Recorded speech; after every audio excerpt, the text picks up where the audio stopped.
তোমার কি টাকার দরকার? তুমি কি টাকা নিয়ে খুব চিন্তায় আছো?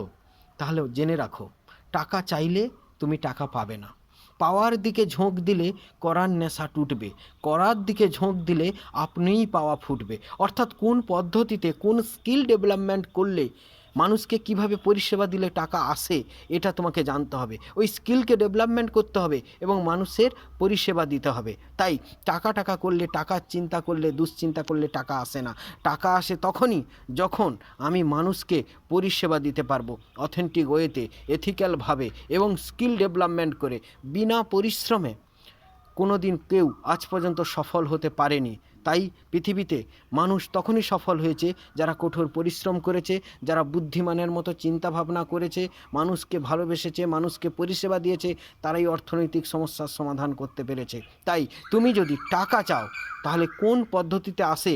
কারণ টাকা একটা এনার্জি, একটা মানি এনার্জি। ওই এনার্জি যদি চলে যায়, দুঃখ নেই, তাহলে তুমি এমন কিছু ওয়েতে চলেছো তার জন্য ওই এনার্জি চলে গেছে। আবার ওই পজিটিভ এনার্জিকে যদি নিতে চাও নিজের শরীরে, মনে, পরিবারের মধ্যে, তাহলে আসো, সাইকোলজিক্যাল এক্সারসাইজ শেখো, ল অফ অ্যাট্রাকশান শেখো।